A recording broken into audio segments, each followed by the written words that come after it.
वैराग्यवंतं सुविचारयुक्तं नमामि जोगं शिरसा गुरुं तमात्मरूप गणेश स्मरण सकळ विद्यांचे अधिकरण तेची वंदू श्री चरण श्री गुरूंचे जयाचे ने आठवे शब्द सृष्टी अंगवे सार स्वतः दिवे जीवे सिये वक्तृत्व गोडपणे अमृता ते पारू म्हणे रसवती वळंगणे अक्षराशी भावाचे अवतरण अवतरविती खून हाताकडे संपूर्ण तत्वबोध श्री गुरूंचे पाय जे उदय घेऊ सोनी ठाय ते एवढे भाग्य होय उन्मेषासी ते नमस्कार आता विठ्ठल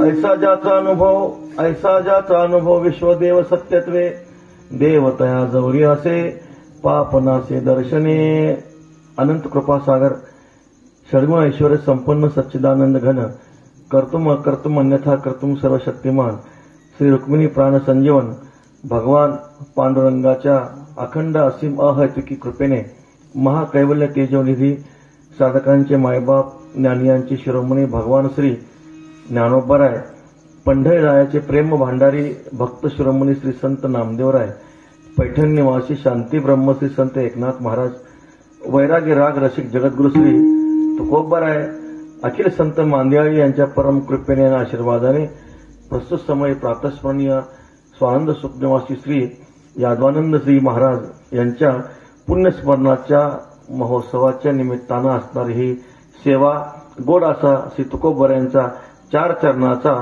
संतपर प्रकरणातील साधू पुरुषाचा महिमा सांगणारा अभंग आहे. विठ्ठल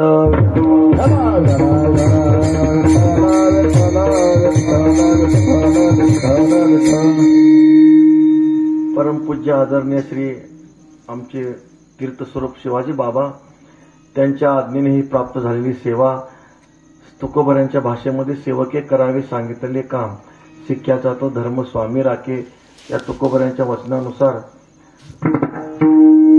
तपस्वी तीर्थस्वरूप वडील असणारे पूज्य श्री महाराज बाबांच्या आज्ञेने ही सेवा आहे. गोड असा आपल्या श्री गुरूंचा असणारा हा उत्सव श्री गुरूंचा उत्सव अशा प्रकारे करत असतात.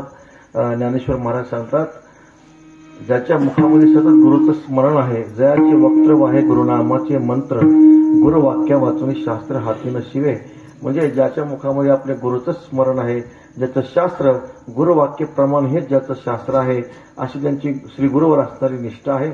आचार्यापासून पदावर ज्ञानोबरांनी गुरुवर निष्ठा कशी असावी याचं खूप गोड चिंतन केलं. मी श्री गुरूंची सेवा करीत असताना कोणत्या कोणत्या पद्धतीने आम्ही श्री गुरूंची सेवा करू ज्ञानोबरांनी आपल्या अंतकरणातला सुंदर भाव 13व्या अध्यायामध्ये आचार्योपासून पदावर सुंदर चिंतन केले. तियेकडून येत सेवारा देखोनी 10वे सामोरा आड पडे म्हणे घरात बेजे किजो. ज्ञानोबराय वर्णन करतात श्री गुरुच्या घरावरचा वारा जरी आला तर त्या वाऱ्याला तो जो काही साधक असतो आलिंगन देतो असा त्या ठिकाणी श्री गुरुवर असणारी जी काही निष्ठा असते त्या साधकाची म्हणजे गुरुभक्ताची अशी निष्ठा त्या आपल्या श्री गुरुच्या ठिकाणी असते. ज्ञानोबराय सुंदर चिंतन केले. ज्ञानोबराय म्हणतात तो गुरुभक्त आपल्या गुरुची सेवा करत असताना अशा अंतकरणामध्ये भावना करतो म्हणजे गुरुचे भुवन आपण मी होईन आणि दास होणी करेन दास्य तेथीचे. गुरुचं भवन मीच होईन तिथला उंबरटा सुद्धा मीच होईन द्वारपाळ सुद्धा मीच होईन श्री गुरूंच्या पादुका मीच होईन त्या पादुका धारण करणारही मीच होईन श्री गुरूंना हाताला धरून चालत नेणारही मीच होईन. नव्हे श्री गुरूंचा स्वयंपाकी ताट मी काढीन सेज मी झालीन चरण संवाहन करीन मीची. श्री गुरूंचा स्वयंपाकी मी होईन श्री गुरूंना जीव घालणारही मीच होईन श्री गुरूच्या चरणाची सेवाही मीच करेन. नव्हे श्री गुरूचे डोळे अवलोकने स्नेहाने पाहतील ते सगळे होईन रूपे. श्री गुरु ज्या ज्या रूपाला पाहतील ते रूप मी होईन. आमच्या श्री गुरूंना जो जो रस आवडेल तो रस मी होईल. श्री गुरूच्या कानावर जे जे शब्द पडतील ते शब्द मी होईल. श्री गुरु ज्या ज्या वस्तूला स्पर्श करतील त्या वस्तू मी होईल. एवढंच नव्हे आमचा देह पडल्यानंतर आमच्या शरीरातली माती ज्या ठिकाणी आमचे श्री गुरु उभे असतील त्या भूमीमध्ये आमच्या शरीरातलं पृथ्वी तत्व समर्पित करू. ये शरीराची माती मिळविनती सिटी जे श्री चरण उभे ठाती आराध्याचे. काय ज्ञानोबरांच्या अंतकरणातली भावना आहे पहा. माझा स्वामी कौतिके स्पर्शती जे उदके ते लया नेन निके आपिआप ज्ञानोबरा म्हणतात आमचे श्रीगुरूंना स्नानासाठी जे पाणी असेल त्या पाण्यामध्ये आमच्या शरीरातलं जलतत्व समर्पित करू. श्रीगुरूंना वळण्यासाठी जो काही देवा असेल त्या दिव्यामध्ये आमच्या शरीरातलं तेज तत्व समर्पित करो. श्री गुरूंना वारा घालण्यासाठी जो वायू असेल त्या वायूमध्ये आमच्या शरीरातलं वायू तत्व समर्पित करो. आणि श्री गुरु ज्या मठामध्ये राहतील त्या मठातल्या मठाकाशामध्ये आमच्या शरीरातलं आकाश तत्व समर्पित करो. म्हणजे एवढी सेवेची पराकाष्ठा श्री ज्ञानोबराय 13व्या अध्यायामध्ये प्रकट करतात. अशी आपली श्री गुरूंच्या ठिकाणी निष्ठा असली पाहिजे. असा आपला श्री गुरूंच्या ठिकाणी भाव असला पाहिजे. गुरुर ब्रह्मा गुरुर्विष्णू गुरुदेव महेश्वर गुरु साक्षात परब्रह्म तस्मै श्री गुरुवे नमः. गुरु परब्रह्म देवाचा हे देव गुरु परब्रह्म देवाचा हे गुरु परब्रह्म देवाचा हे जाती तो मानव म्हणून जाती तो मानव म्हणून जाती तो मानव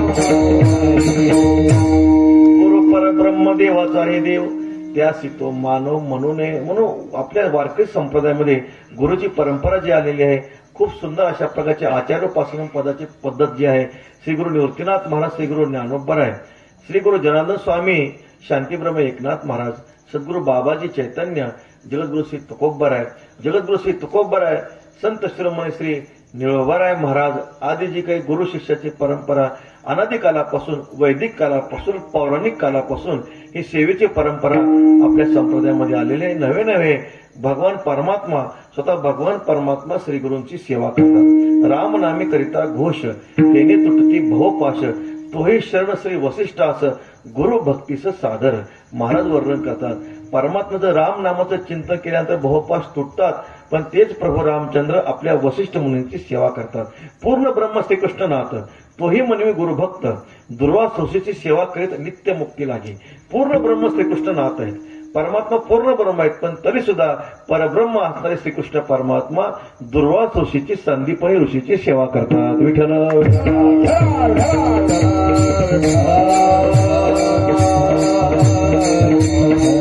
म्हणतात आघव्या दैवा जन्मभूमी ही सेवा. जे ब्रह्म करी जेव्हा स्वच्छते शोकग्रस्त जीवाला ब्रह्म करणारे जर काय असेल तर ती फक्त सेवा आहे. म्हणून साधकाच्या जीवनामध्ये श्री गुरुची सेवा असणं अत्यंत महत्वाची आहे. ज्ञानोबराने 10व्या अध्यायामध्ये खूप गोड चिंतन केलं. ज्ञानोबराय म्हणतात माळी आहे, माळी काय करतो, बगीचा लावतो, खतपाणी करतो, पाणी घालतो, पण त्या बगीच्याला फळ केव्हा येतं, जेव्हा वसंत ऋतू प्राप्त होतं तेव्हा त्याला फळ येत असतं. तसं आपण किती शास्त्राभ्यास करा, किती साधन करा, योगाधिकाचं चिंतन करा, पण आपल्या शास्त्राभासाला योगाधिकाला फळ केव्हा प्राप्त होतं, जेव्हा श्री गुरु कृपारूपी वसंत रूपी प्राप्त होतो तेव्हा त्याला फळ प्राप्त होतं. आता उपाय वन वसंतू जो आज्ञेचा आहे तंतू अमूर्तची परिमूर्त कारुण्याचा जो भेटलियाचे सवे पूर्ती उपायांचे धावे प्रवृत्ती गंगा स्थिरावे सागरी जिये. म्हणून तर शांतीब्रह्म एकनाथ महाराज सुंदर सांगतात एका जनार्दनी संत एका जनार्दनी संत एका जनार्दनी संत एका जनार्दनी संत एका जनार्दनी संत एका जनार्दनी संत एका जनार्दनी संत एका जनार्दनी संत गुरुनाथी मनोहरा गुरुनाथी मनोहरा ये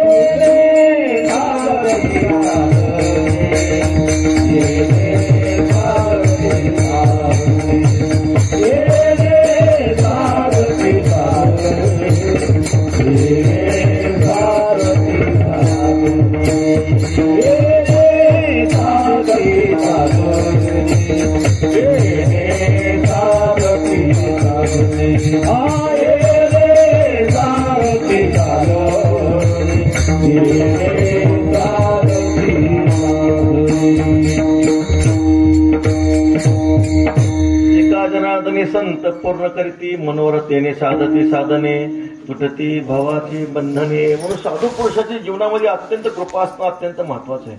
शांतीब्रह्म एकनाथ महाराज भागवतामध्ये सांगतात संत संगती वेगळी जाण तात्काळ पावाय माझे स्थान अनेक नाहीच साधन सत्य जाण उद्धवा हे उद्धवा, माझी प्राप्ती करून घ्यायची असेल तर साधू पुरुषाच्या संगतीशिवाय माझी प्राप्ती तात्काळ होऊ शकत नाही. म्हणून साधू पुरुषांची सेवा आपल्या जीवनामध्ये घडणं अत्यंत महत्वाचे आहे. ज्ञानोबराय वर्णन करतात श्री गुरूंची सेवा, साधुपुरुषांची सेवा आपल्या जीवनामध्ये घडली पाहिजे. तेने साधती साधने उठती भवाची बंधने, संताविना प्राप्ती नाही ऐसी वेद देते ग्वाही. महाराज वर्णन करतात साधू पुरुषांच्या कृपेशिवाय आपलं जीवनाचं आत्यंतिक कल्याण होत नसतं. म्हणून साधूंचं साधू पुरुषाचं स्मरण आपण नित्य करावं. ज्ञानोबराय वर्णन करतात मुक्ता ते निर्धारिता लाभे आपुलीच मुक्तता, जैसे दिपे दिसे पाहता आपली वस्तू. मुक्त पुरुषाचं चिंतन केलं जीव मुक्त होतो. बद्धाचं चिंतन केलं बद्ध झाल्याशिवाय राहत नाही. चोरापाशी बसला काय होणार आहे? देखताची चिंधी मन धावे. चोरापाशी बसला चिंधीवर मन जाणार आहे. वारकऱ्यात बसला भजनच करणार. विठ्ठल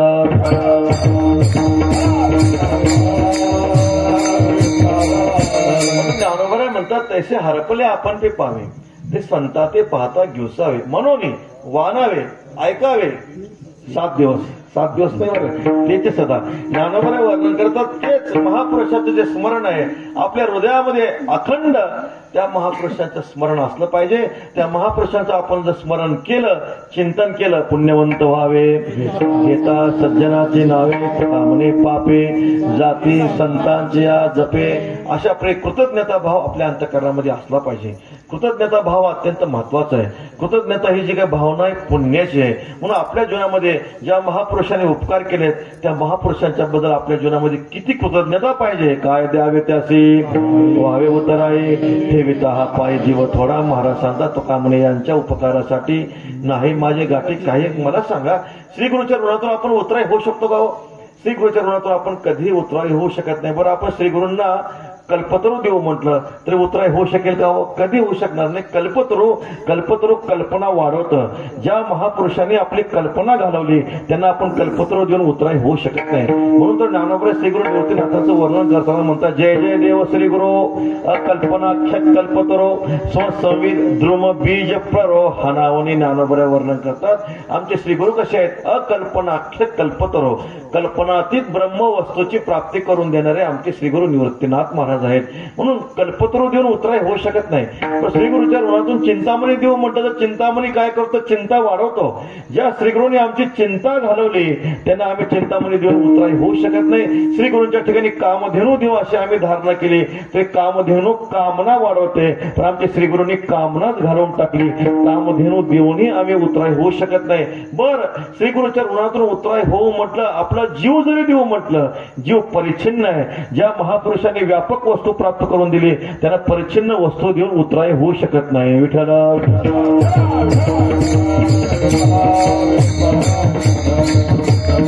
म्हणून शेवटी तुकोबरायांना म्हणावं लागलं तुका म्हणे यांच्या उपकारासाठी नाही माझे गाठी काही. एक श्री गुरुच्या ऋणातून उतराई होण्यापाशी आमच्याजवळ काहीच नाही. काय करा? उगियाचे माथा ठेवीचे चरणी हेची भले. ज्ञानोबराय वर्णन करतात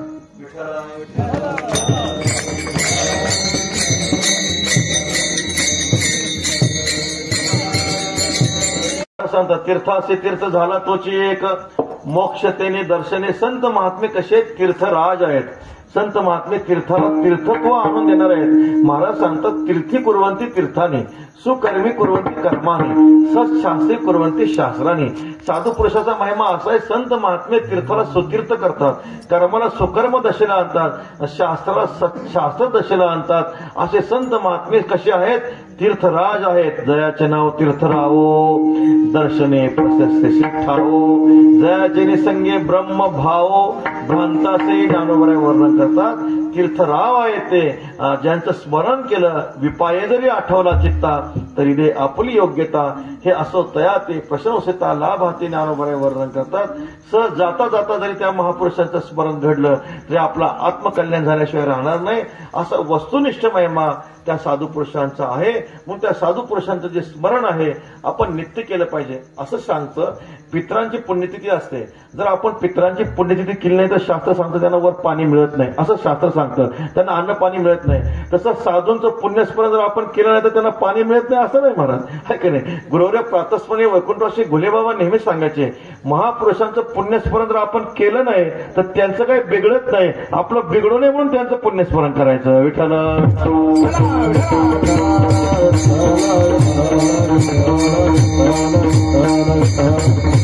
म्हणून अशी साधू पुरुषाची जी अनुभूती आहे, साधू पुरुषाच्या जीवनाचा जर आपण विचार केला, साधू पुरुषांच्या जीवनामध्ये एक लौकिक चरित्र आहे आणि त्यांचं एक आध्यात्मिक चरित्र आहे, तात्विक चरित्र आहे.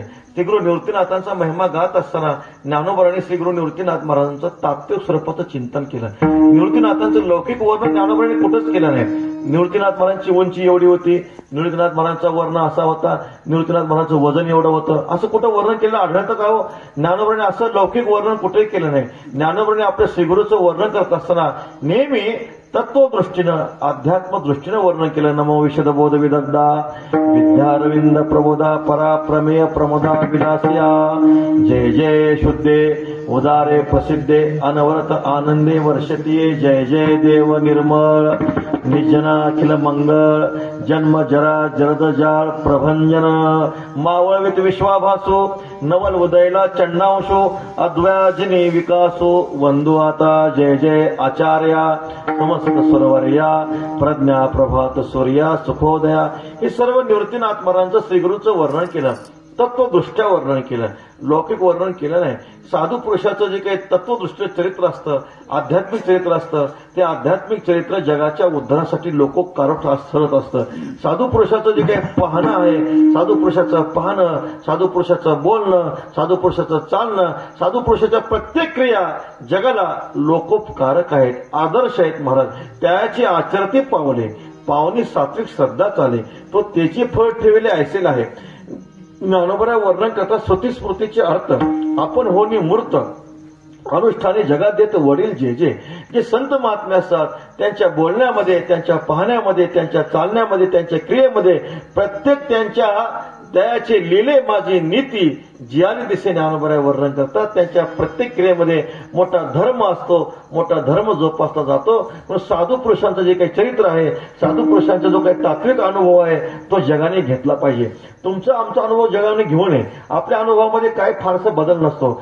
जगात तुमचा अनुभव काय हो, आपला अनुभव हा भ्रमजन्य आहे, आपला अनुभव हा अयथार्थ आहे, आपला अनुभव हा बाधक आहे. आपला अनुभव जगाने घेऊ नये. एकाने मला अनुभव सांगितला, काय अनुभव सांगितला म्हटले, महाराज एकादशी दिवशी स्वप्नामध्ये पंगत आली. विठ्ठल विठ्ठल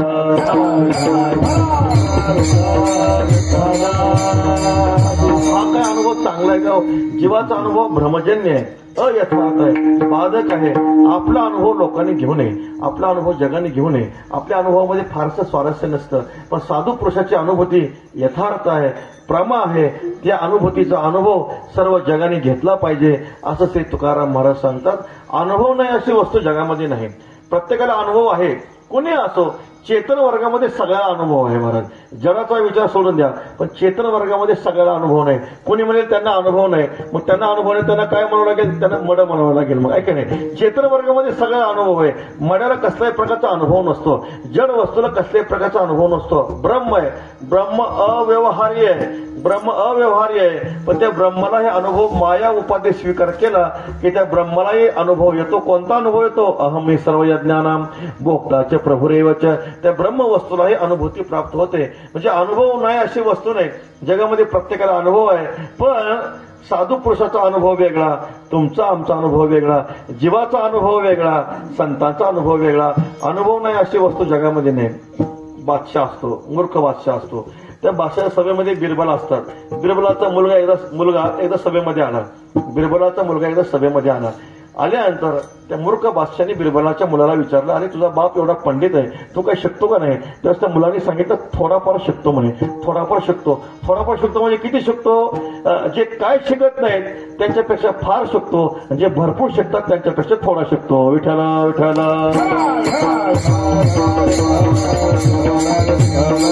त्याचा अर्थ अनुभव हा सगळ्याला आहे. अनुभव नाही अशी वस्तू नाही.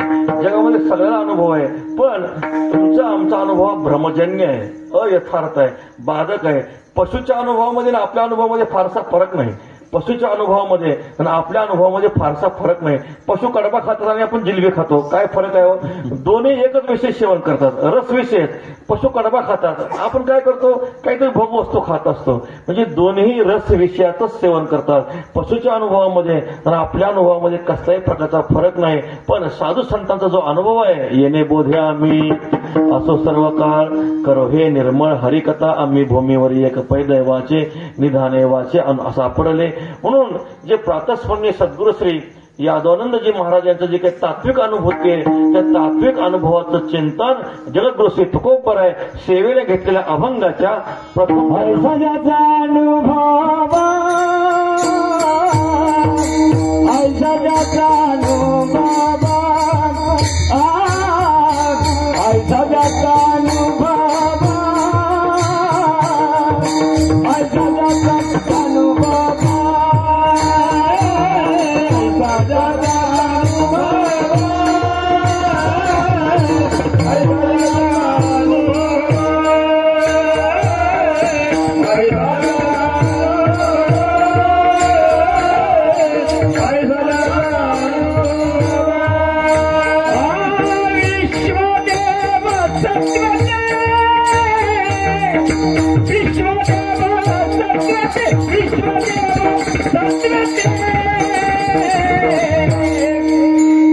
देवतया सबरियाते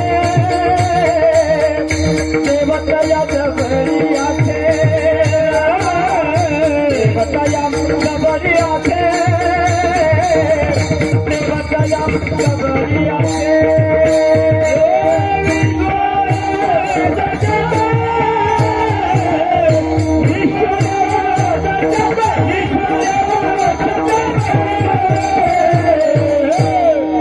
देवतया सबरियाते देवतया सबरियाते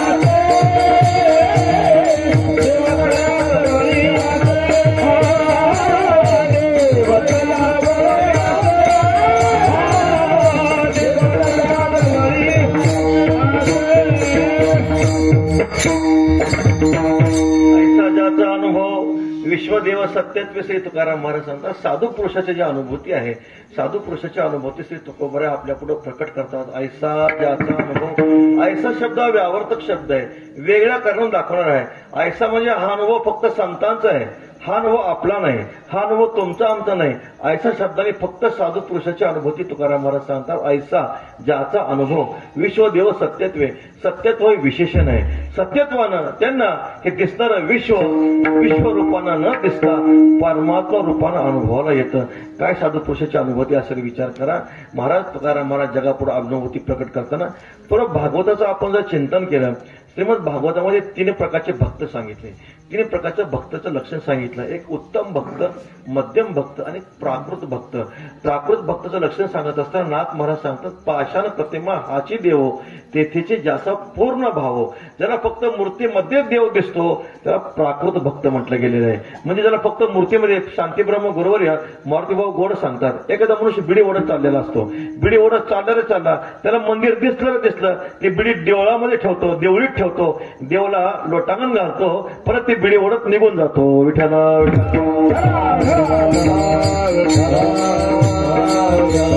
म्हणजे त्याची धारणा फक्त मंदिरामध्ये देव आहे, मंदिराच्या बाहेर देव नाही असं त्याला वाटतं. फक्त मंदिरापुढेच बिडी ओढायची नसते, बाहेर ओढलं तरी चालतं असा त्याचा अनुभव असतो. म्हणजे सामान्य मनुष्याची जी काही समजूत असते त्याला प्राकृत भक्त म्हटलेलं आहे. ज्याला फक्त मंदिरामध्ये देव दिसतो त्याला प्राकृत भक्त म्हटलेलं आहे. पूज्य श्री डोंगराजी महाराज म्हणायचे, जो मंदिर में भगवान का दर्शन है वो साधारण दर्शन है और जो जगत में भगवान का दर्शन है वो असाधारण दर्शन है. विठ्ठल खाली एक आणखी वर्ग आहे, प्राकृत भक्ताचा खाली आणखी एक वर्ग आहे. ज्ञानोबा त्याचं वर्णन करताना एक शास्त्रामध्ये असं वर्णन आलेलं आहे, त्याला नास्तिक म्हटलेलं आहे. चार्वाकाचं मत आहे, यावत जीवम सुखम जीवेत ऋणम कृत्वा घृतम पिबेत भस्मीभूतस्य देहस्य पुनरागमनम कुतः. म्हणजे हा चार्वाक आहे, देहात्मवादी आहे. त्याला फक्त काय वाटतं, जीवत्वाचे देव, भोजनाचे भक्ती, मरणतेची मुक्ती, पाषांडाची. त्याला असं वाटतं जोपर्यंत शरीर आहे तोपर्यंत कर्ज काढा तोप प्या असं म्हणतो. एकदा शरीर पडलं रे पडलं, कुठलं पाप पुण्य कुठलं काय मग कोणीच नाही म्हणे, यमाची बाधा नाही काहीच नाही असं त्याला वाटत असतं. पण पूर्वीचा चार्वाक चांगला होता, पूर्वीचा चार्वाक म्हणतो तूप काढून भरून कर्ज काढून तूप प्या म्हणतो, पण आताचा चारवक ऋणम कृत्वा सुराम पिबेत म्हणतो. विठ्ठल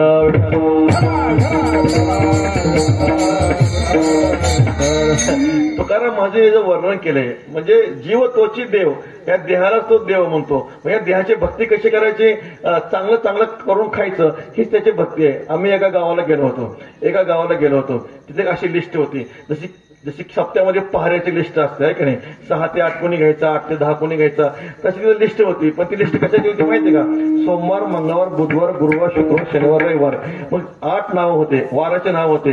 सोमवारी पोहे, मंगळवारी उपीट, बुधवारी लाडू, असे सगळे नाश्त्याची यादी होती. विठ्ठल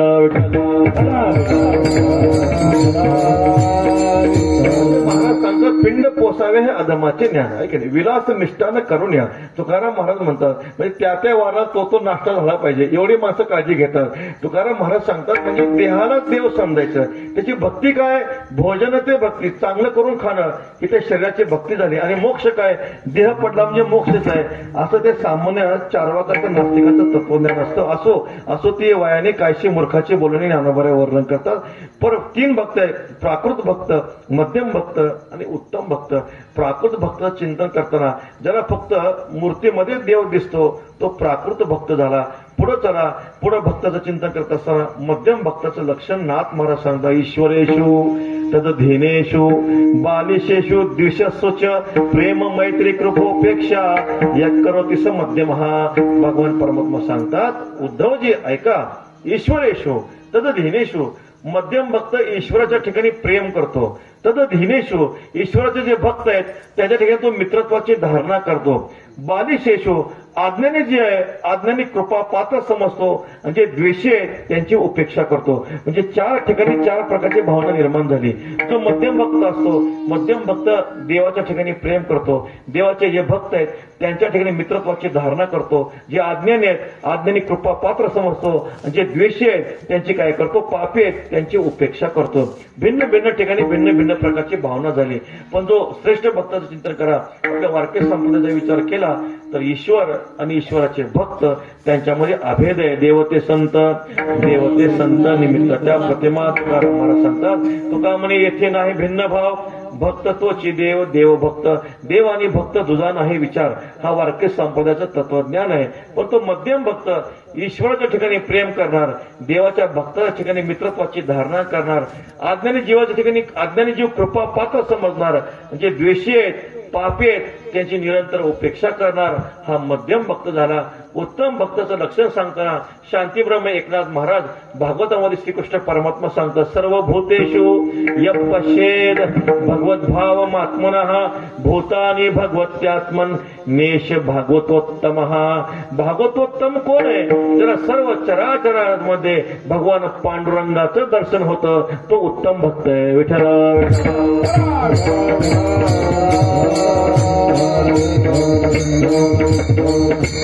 सर्व चराचरामध्ये जे जे भेटे भूत ते ते मानिजे भगवंत, हा भक्ती योग निश्चित जान माझा हे समजते श्री वासुदेव. ऐसिया प्रतिती रसाचा ओतला भाव म्हणून भक्त माझी राहो आणि ज्ञानी तोची. जगाचं चिंतन केलं तर जग हे विषमानं भरलेलं आहे महाराज.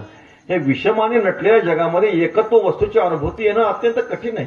जगाचं चिंतन करा, याची नामे हे अनाने, अनारिसे वर्तने, वेसेसे नाणे अवघियांचे. ऐसे देखोनी किरीटी भेद सुस्यहन कोटी, तरी जन्माच्या कोटीनं लहासे निघो. प्रत्येकाचं नाव रूप भिन्न आहे, प्रत्येकाचा स्वभाव भिन्न आहे, प्रत्येकाची वर्तणूक वेगळी आहे, प्रत्येकाचा वेश वेगळा आहे. अशा भिन्न प्रकारामध्ये जग ऐसे बहु नावे बहु भावे भावना, प्रकाराचे 3 तुका म्हणे केले जन. प्रत्येकाचा स्वभाव भिन्न आहे. 2 जुळे जरी भाव असले तरी त्यांच्या स्वभावामध्ये फरक असतो, त्यांच्या अंगठ्याच्या ठसामध्ये नक्कीच फरक असतो. जगाचं चिंतन करा, जगामध्ये भिन्नत्व आहे आणि भिन्नत्व असताना जगामध्ये एका परमात्मा वस्तूचं ज्ञान होणं म्हणजे किती असतं श्रेष्ठ ज्ञान आहे. विचार करा. गुरुवर्य प्रातस्मरणीय श्री वैकुंठवासी घुले महाराज नेहमी सांगायचे 2 दृष्टी आहेत, एक कारण दृष्टी आणि एक कार्यदृष्टी. कारण दृष्टी म्हणजे ब्रह्मदृष्टी, कार्यदृष्टी म्हणजे चर्मदृष्टी. स्थूल दृष्टी, प्रापंचिक दृष्टी, जगाकडे पाहत असताना आपण कार्यदृष्टीनं पाहू नये, चर्मदृष्टीनं पाहू नये, स्थूल दृष्टीनं पाहू नये, तर ब्रह्मदृष्टीनं पाहावं, कारण दृष्टीनं पाहावं. आपण जे जगाकडे चर्मदृष्टीनं पाहिलं तर जगामध्ये आपल्याला सर्वत्र भेदच दिसेल. स्त्री पुरुष, उंच नीच, गरीब श्रीमंत, हलका मोठा, हा सगळा भेद तुम्हाला दिसेल. पण ब्रह्मदृष्टीनं जर तुम्ही जगाकडे पाहिलं तर तुम्हाला सर्वत्र ब्रह्मच दिसेल. विठ्ठल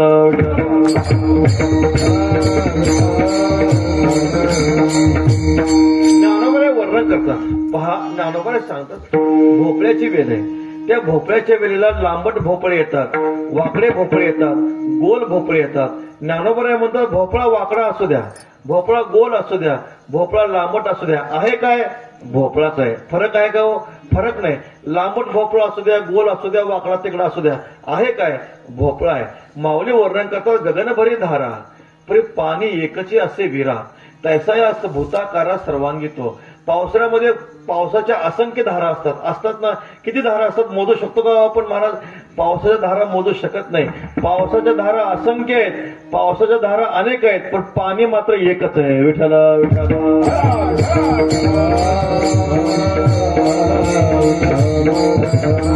महाराज वर्णन करतात अंगारकणी बहु असे उष्णता समान जैशी, तसा नाना जीवराशी परिश्वासे.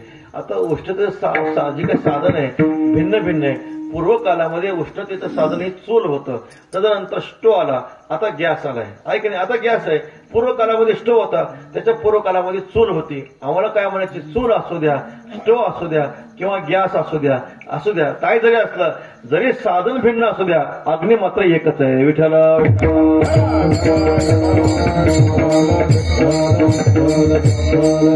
घटमट विषम ज्ञानोबा वस्तू ती येत असे समान.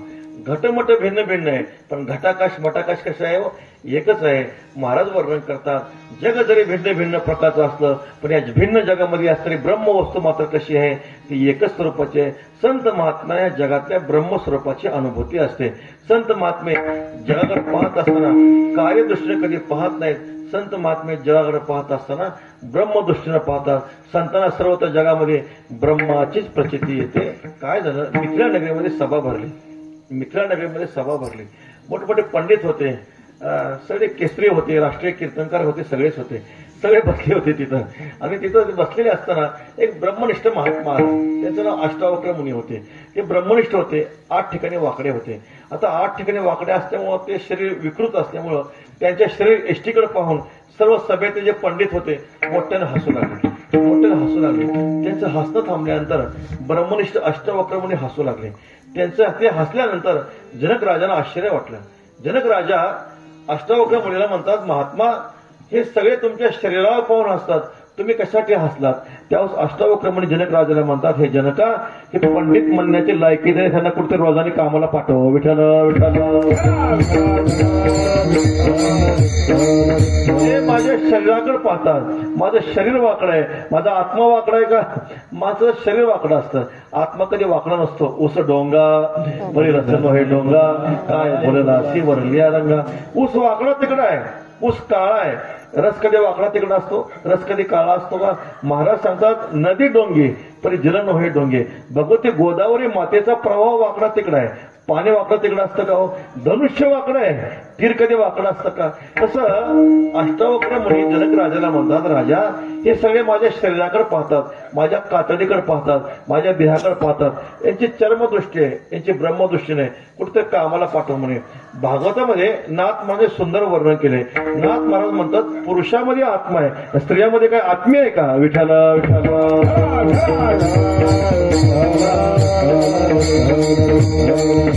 काय ब्रह्मभावाचं चिंतन करा महाराज. जगामध्ये सर्वत्र परब्रह्म वस्तूच आहे. परमात्म्याशिवाय जगामध्ये एक सुद्धा जागा शिल्लक नाही. महाराज सांगतात सर्वा घटी राम देहा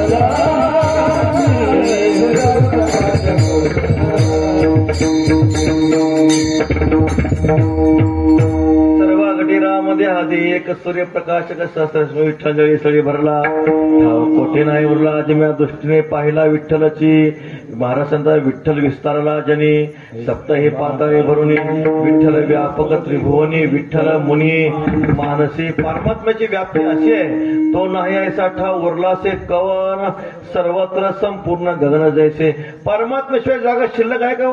नाथ महाराजांचा एक अभंग आहे. नाथ महाराज म्हणतात एका जनार्दन का बंदा जमीन आसमान भरा है खुदा. नाथ महाराज म्हणतात चारो वक्त नमाज के और वक्त के चोरो के म्हणजे मुस्लिम धर्मामध्ये 4 वेळा नमाज पडतात. नाथ महाराज म्हणतात 4 वेळाच नमाज पडायचं आणि इतर वेळा काय झोपा काढायचं काय? विठ्ठल विठ्ठल.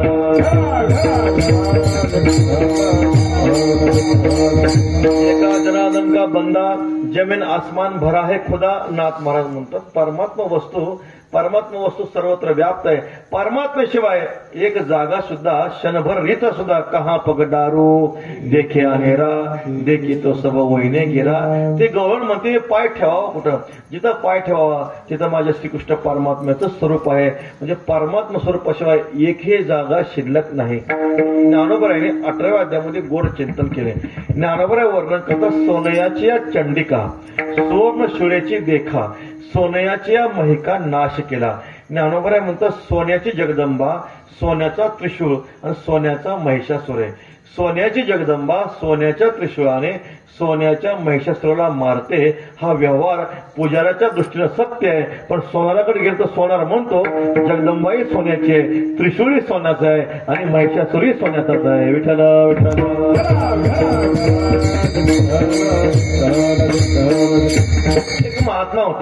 एक महात्मा होते त्यांच्याकडे एक सोन्याचा गणपती होता. त्यांना वाटलं आता मी थकलोय आता मी गेल्यानंतर उगाच माझ्या शिष्यामध्ये ह्या गणपतीविषयी भांडण होती. त्यांना वाटलं आताच आपण दुकानात जाऊन लुटून टाकू आणि काय करू भंडारा घालू सौसंत्र जीव घालू. म्हटलं की चांगलं आहे. दुकानामध्ये गेले ते महात्मा दुकानामध्ये गेले. गणपतीची किंमत विचारली की ते आता त्या काळातली काही किंमत असेल 10,000 किंमत भरली. गणपतीची किंमत किती भरली? 10,000 रुपये भरले. मग मूषक होता. मूषक म्हणजे उंदीर म्हणजे देवाचं वाहन. ते उंदीर पुढे केला. आता उंदराचं वजन मोजा म्हटले.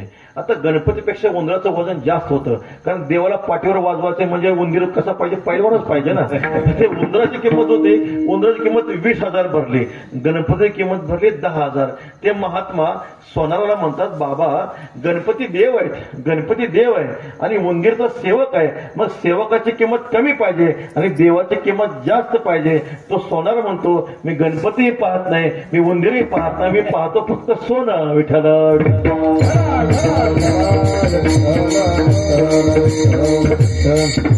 म्हणून जर आपण तत्वदृष्टीनं जर जगाकडे पाहिलं अध्यात्म कारण दृष्टीनं आपण जगाकडे पाहिलं तर ब्रह्माशिवाय परमात्म्याशिवाय एक रेता सुद्धा जागा एक ठाव सुद्धा आपल्या शिल्लक पाहायला सापडणार नाही.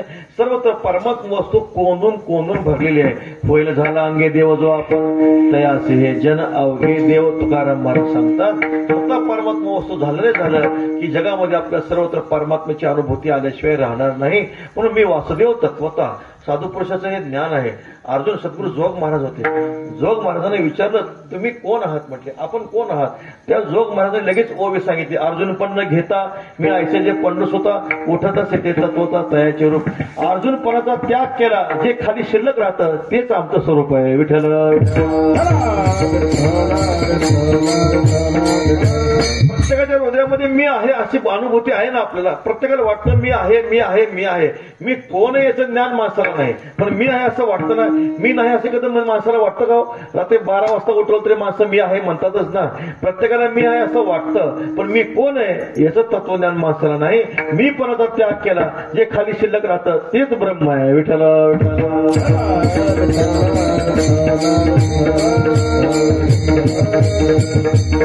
महाराज वर्णन करतात विश्वदेव सत्यत्वे आपण कोण आहोत? आपण साक्षात परब्रह्म स्वरूप आहोत. गुंतलो होतो अर्जुन गुणे तो मुक्त झालो तुझेपणे आता पुसणे सांगणे दोन्ही नाही.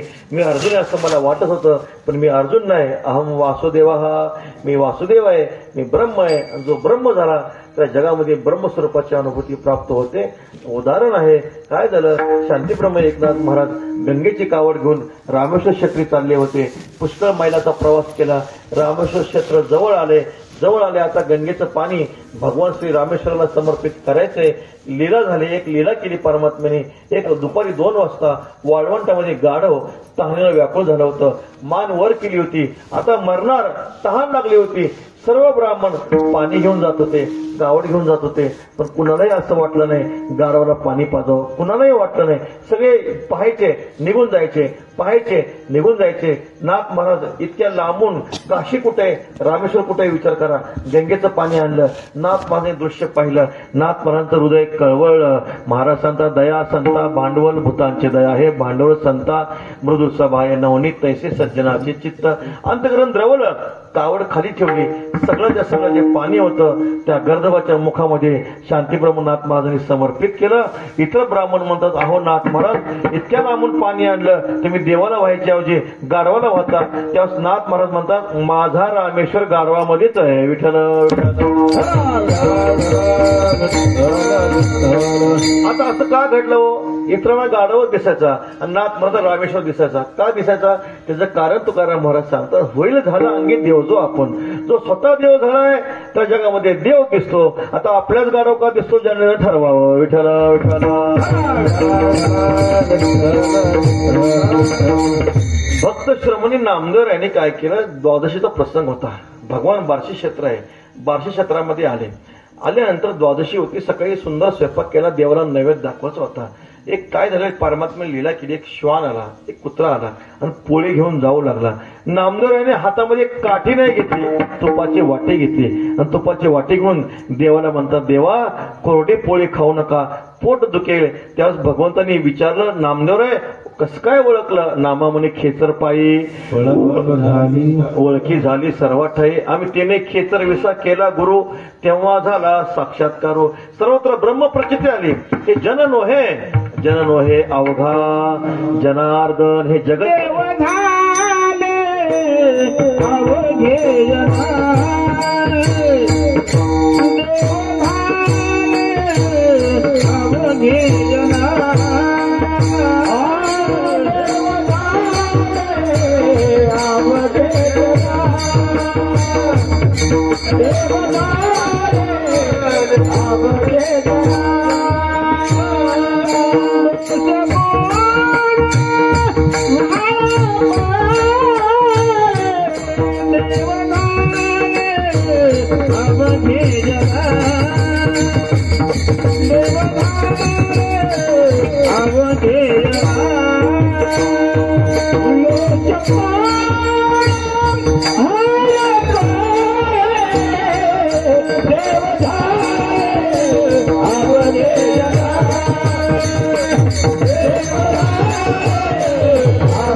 देव झाले अवघे जन, दोष गुण हरपले. तुकाराम महाराज सांगतात, जग नाही आता, हे जग नाही. जग नसून कोण आहे?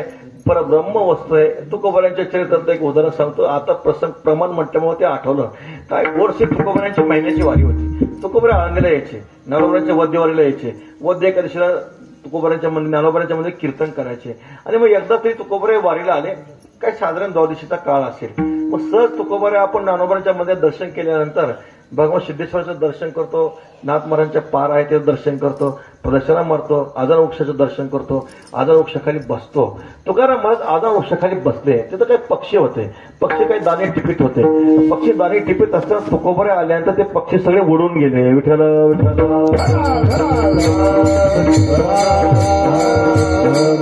जेव्हा ते पक्षी उडून गेले तेव्हा तुकोबारांना इतकं वाईट वाटलं. अरे बापरे म्हटले, माझ्यामुळे हे पक्षी उडून गेले. याचा अर्थ आहे पक्षी मला घाबरतात. याचा अर्थच आहे माझी बुद्धी अजून व्यापक झाली नाही, माझ्या ठिकाणी संकुचित भाव आहे, माझ्या अंतःकरणातला भाव सार्वात्म्य माझा भाव झाला नाही. मला सर्व चराचरामध्ये परमात्मा वस्तूचं दर्शन आहे. ज्या ते पक्षी मला पण उडतात त्यात ते नक्कीच माझ्यामध्ये पक्षामध्ये अजून भेद आहे. विठ्ठल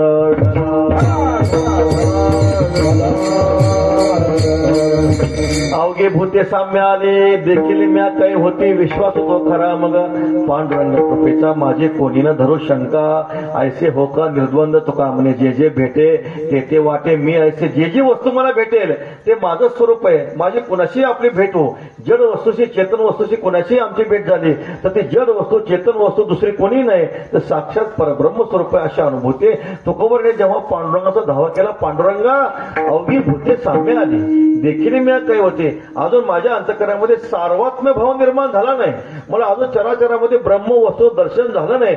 जेव्हा पांडुरंगाचा धावा तुकाराम महाराजांनी केल्यानंतर प्रकार असा घडला की सगळे पक्षी तुकोबऱ्याच्या अंगावर येऊन बसले. विठ्ठल विठ्ठल.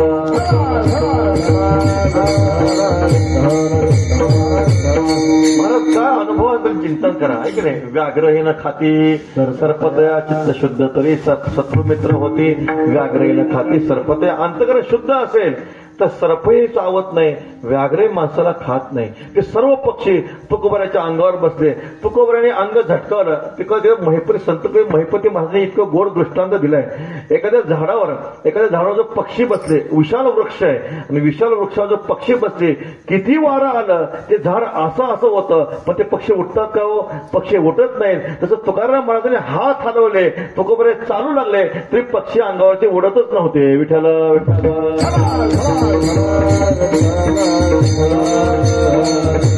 महाराजांचा ऐसा ज्याचा अनुभव विश्वदेव सत्यत्व हे विश्व नसून साक्षात परब्रह्म स्वरूप आहे अशी अनुभूती प्राप्त झाली. काय साधू पुरुषांची अनुभूती आहे. श्रीकृष्ण परमात्म्याने दुर्योधनाला सांगितलं, दुर्योधना जा म्हणते एका साधू पुरुषाला घेऊन ये, सभेतून एका साधू पुरुषाला घेऊन ये.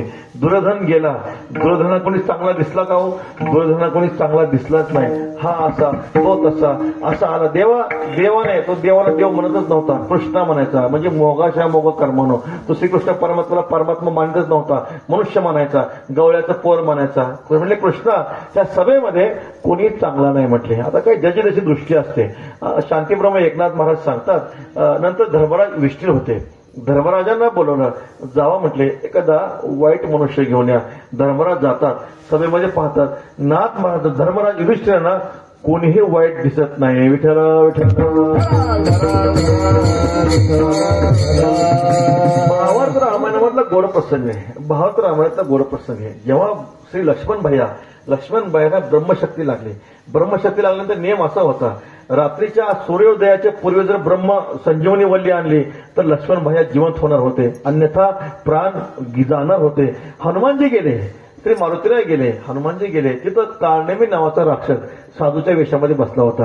आता मारुतीरायला तो काळनेमी नावाचा राक्षस दिसला का साधू दिसला हो? साधूच दिसला. नाथ महाराजची ओवी किती गोड आहे पहा. नाथ महाराज सांगतात, सज्जनाचे मुख्य लक्षण ब्रह्मस्वरूप स्वयं आपण, जग देखणे ब्रह्मपूर्ण, कपट चिन्ह तो नेणे. नाथ महाराज म्हणतात मारुतीरायांना कपट माहीतच नाही म्हणे.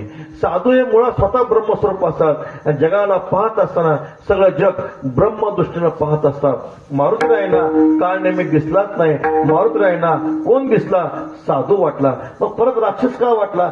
जेव्हा ते सरोवरावर आंघोळीला गेले, ती जी मगर असते, मगर मारुतीरायांच्या चरणाला स्पर्श करते. मारुतीराय त्या मगरीचा उद्धार करतात. ती मगर सांगते, मारुतीराय हा साधू नाही, हा दुष्ट आहे, राम कार्यामध्ये प्रतिबंध करण्यासाठी हा आलेला आहे, ह्याला मारा आणि संजीवनी वल्ली घेऊन लक्ष्मण भायांना उठवा असं सांगितल्यानंतर हनुमानजी त्या काळनेमीला मारतात. विठ्ठल विठ्ठल.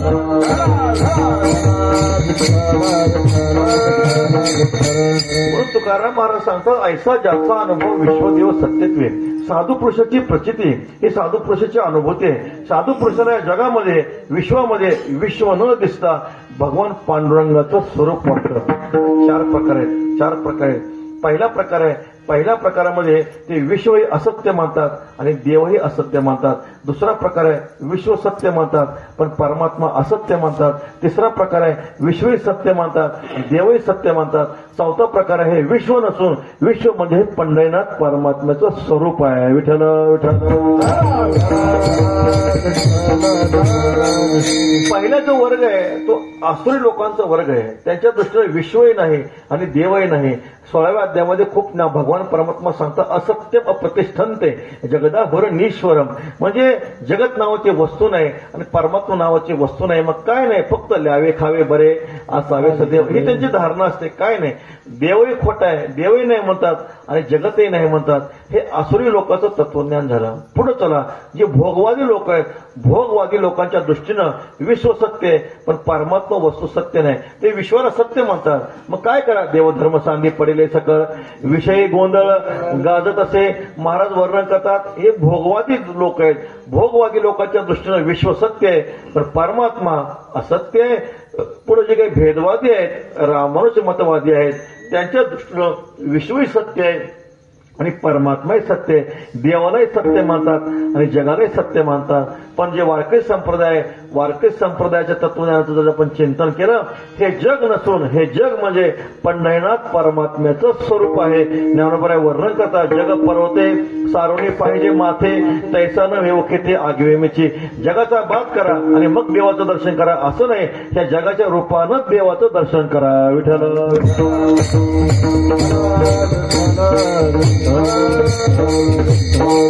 अशी साधू पुरुषाची अनुभूती असते. तुकाराम महाराज सांगतात, पाहे तिकडे माय बाप, पाहे तिकडे माय बाप, पाहे तिकडे माय बाप, पाहे तिकडे माय बाप, विठ्ठला हे रखुमाई, विठ्ठला हे रखुमाई, पाहे तिकडे माय बाप, पाहे तिकडे माय बाप,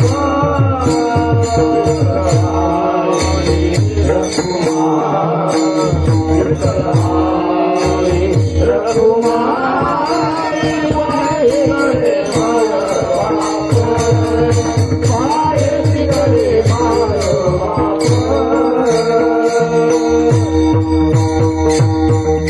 पाहे तिकडे माय बाप, विठ्ठल आहे रखुमाई, पाहे ते पांडुरंग रखुमाई, सत्यभामा राही जननिया. तुकाराम महाराज, आम्ही पाहतो तिकडे पाहतो, पुरुष वर्गाकडे आम्ही पाहिलं, आम्हाला पंढरीनाथ परमात्म्याचं दर्शन होतं. आम्ही माता माऊलींकडे पाहिलं, राही रखुमाई, सत्यभामा माता, सुभद्रा माता, या सर्वांचं दर्शन आम्हाला होतं. म्हणून श्री तुकाराम महाराज सांगतात, ऐसा ज्याचा अनुभव विश्वदेव सत्यत्वे. आता जगाचं आपण जर चिंतन केलं, प्रयोजनम अनुद्दिश्य मंदोपीला प्रवर्तते. समाजाला जगाला फलाची अपेक्षा आहे. तुकाराम महाराजांनी सांगितलं, संतांना जगामध्ये देव दिसतो. लोकांनी विचारलं, संतांना जगामध्ये देव दिसतो, आम्हाला फळ काय? तुकाराम महाराज म्हणतात, भाग्यवशात अशा साधू पुरुषांची जर भेट झाली तर काय होईल? अभंगाचं दुसरं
लोकांचा स्वभाव आहे.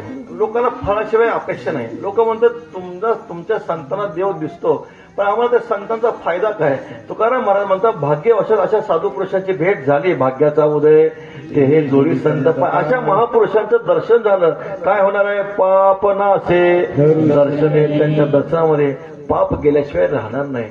तुकाराम महाराज सांगतात देव तयाजवळ असे. तुकाराम महाराज किती गोड चिंतन केले पहा. माणसं देव शोधण्याचा प्रयत्न करतात, ऐक देव शोधण्याचा प्रयत्न करतात. कुठं कुठं जातात महाराज सांगतात, एक पद आहे भक्तिगीत आहे, कुठे शोधेशी काशी, कुठे शोधेशी रामेश्वर. माणसं काशी तीर्थयात्रा सगळीकडे जातात, देव शोधण्यासाठी जातात. तुकाराम महाराज म्हणतात, ज्ञानोबा म्हणतात त्रिवेणी संगमी नाना तीर्थे भ्रमे, चित्त नाही नामे तरी ते भ्रत. जाऊन या तीर्था काय तोवा केले, चर्म प्रक्षाळले वरी वरी. तीर्थाला गेला फक्त कातळं धुवून आला, अंतर्शुद्ध झाला का हो? अंतर्शुद्ध झालं नाही. अंतरीचे शुद्ध कासयाने झाले, भूषण तो केले आपण या. तुकाराम महाराज सांगता आज लोक तीर्थयात्रा करतात, पण तीर्थयात्रेचा भाव हा बदलला गेला. पर्यटन करावं म्हणून लोक सुट्टीचा काळ रविवार असतो, शनिवार असतो, सुट्टी असते, पण पर्यटन करण्यासाठी तीर्थयात्रेला जातात. पण तीर्थयात्रेचा तो विधी नाही. तीर्थयात्रा हे अंतःकरण शुद्धीचं एक महान साधन आहे महाराज. तुकाराम महाराज सांगतात चंद्रभागी स्नान विदतो हरिकथा समाधान चित्त सर्वकाळ. तीर्थामध्ये गेल्यानंतर तीर्थाचं स्नान झालं पाहिजे. भगवती गोदावरी माता असतील, चंद्रभागा देवी असतील, इंद्राणी माता असतील, तीर्थामध्ये स्नान झालं पाहिजे, हरिकथा श्रवण झाले पाहिजे, तीर्थामध्ये वास घडला पाहिजे, उपवास घडला पाहिजे, क्षेत्र देवतेचं दर्शन घडलं पाहिजे. लोक तीर्थाला जातात पण तीर्थयात्रेमध्ये जाऊन ते सर्व विधी करतात का? कधी करत नाहीत महाराज. ऐका नाही, गुरुवर शांतीब्रह्म बाबा सांगत असतात, लोक आळंदीला आले इंद्रायणीमध्ये हातपाय धुतले की वर देवाच्या माऊलींच्या दर्शनाला येत असतात. येत असताना मध्ये जे हॉटेल असतं, तो हॉटेलवाला मुद्दाम कढई बाहेर ठेवतो, तो हॉटेलवाला मुद्दाम गरम गरम वडे करत असतो. लोक म्हणतात आधी वडे खाऊ मग दर्शन करू. विठ्ठल विठ्ठल. तीर्थयात्रेचा उद्देश हा अंतःकरण शुद्धी आहे. तीर्थयात्रेचा उद्देश बदलला. पूर्वी 10-20 वर्षापूर्वी केदारनाथला काय घटना घडली सगळ्यांना माहिती आहे. अशी घटना घडत असते. तीर्थयात्रेचा उद्देश काय आहे तर अंतःकरण शुद्धीसाठी आहे.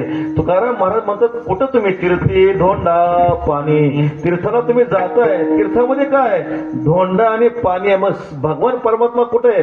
देव रोकडा सज्जनी. रोकडा शब्दाचा अर्थ आहे मूर्तिमंत प्रत्यक्ष. तीर्थामध्ये देव प्रत्यक्ष रीती नाही, पण साधू पुरुषाच्या ठिकाणी परमात्मा हा प्रत्यक्ष रूपानं स्वयंभू रूपानं साक्षात भगवान परमात्मा संतापाशी वास करतात. म्हणून काय करा महाराज सांगतात देव तया जवळी असे. त्या साधू पुरुषांच्या ठिकाणी परमात्मा वस्तू राहते. आपण जर थोडंसं चिंतन केलं, हे भारतभूमी ऋषीमुनींची भारतभूमी आहे, साधू संतांची भारतभूमी आहे, पवित्र तीर्थक्षेत्र या भूमीमध्ये आहे. पण थोडंसं जर आपण चिंतन केलं, त्या भारतामध्ये असे काही तीर्थ आहेत, तिथं फक्त तीर्थच आहे, तिथं देव पण नाही आणि क्षेत्र पण नाही. आपण हरिद्वार ऋषिकेशला जर आपण गेलो तर तिथं फक्त भगवती गंगा माता हीच देवता आहे, दुसरं तिथं काहीच नाही. विठ्ठल विठ्ठल.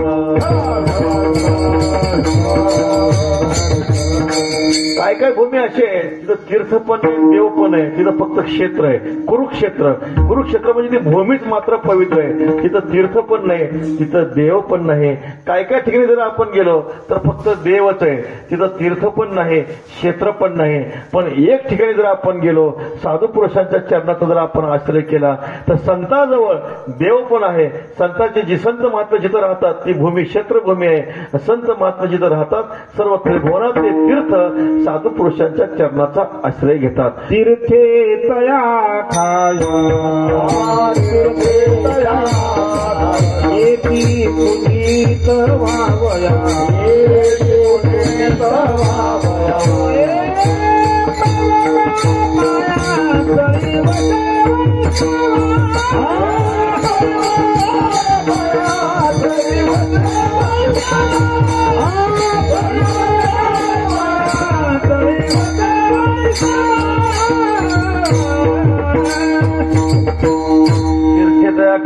पुनीत व्हावया परवकाळ पाया तळी वसे वैष्णवाचे. तुकाराम महाराज सांगतात साधू पुरुषांच्या जवळ तीर्थ आहे, देव आहे, ती भूमी क्षेत्रभूमी आहे. गुरुवरे सांगत असतात जोपर्यंत तुकोबरायाचा अवतार झाला नव्हता तोपर्यंत देहू गावाला श्री क्षेत्र देहू म्हणत नव्हते. पण जेव्हा तुकोबरायाचा अवतार झाला तेव्हापासून देहूला श्री क्षेत्र देहू म्हणू लागले. विठ्ठल विठ्ठल.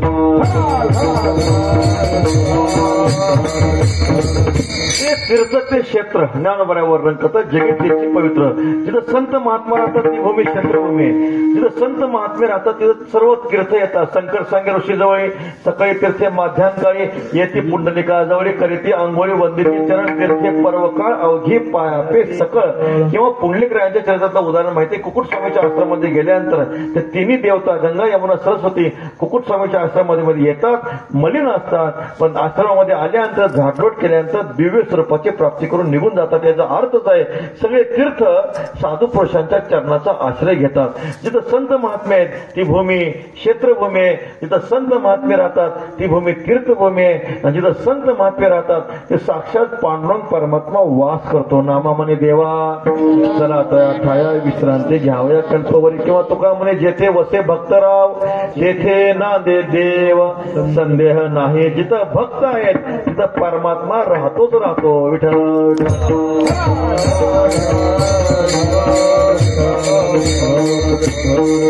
जगामध्ये असं काही साधन आहे. एक साधन काय करतं फक्त पाप निवृत्त करतं, पुण्य उत्पन्न करत नाही. एक साधन असं आहे फक्त पुण्य उत्पन्न करतं, पाप निवृत्त करत नाही. पण एक साधन असं आहे पापही घालवतं आणि पुण्यही निवृत्त करतं. ऐका, गंगेमध्ये स्नान केलं, गंगेमध्ये स्नान केल्यानंतर फक्त पाप जातं. वाचे म्हणता गंगा गंगा सकळ दोष जाते गंगा. गंगेत स्नान केलं पाप जातं, पुण्य मिळत नाही. सप्त्यामध्ये पंगत दिली पुण्य मिळतं, पाप जात नाही. पण ज्ञानोबऱ्यांच्या संजीव समुद्र मस्तक ठेवलं पापही जातं आणि पुण्यही मिळतं. विठ्ठल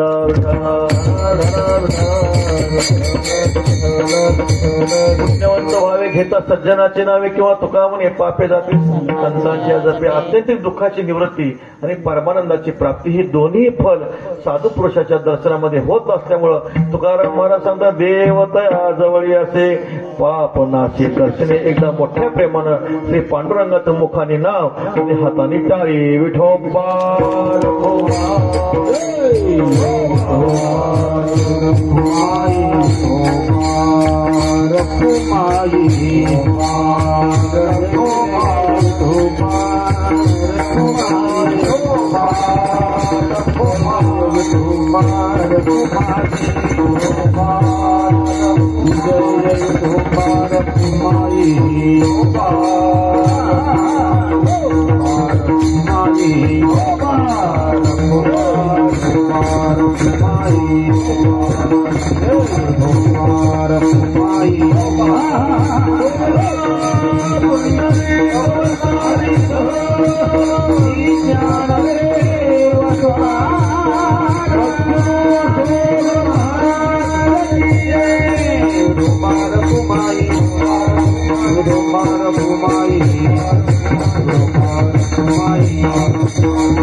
ऐसा ज्याचा अनुभव विश्वदेव सत्यत्वे देवतया जवळी असे पाप नासे दर्शने. श्री तुकोबर आहे.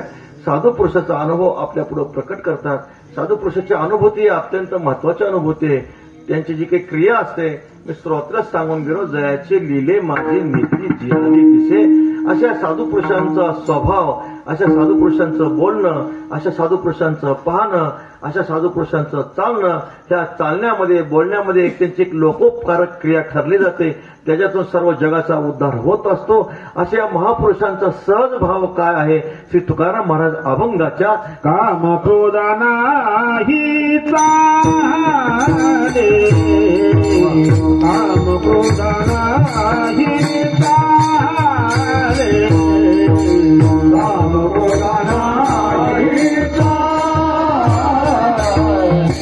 काम क्रोधाना ही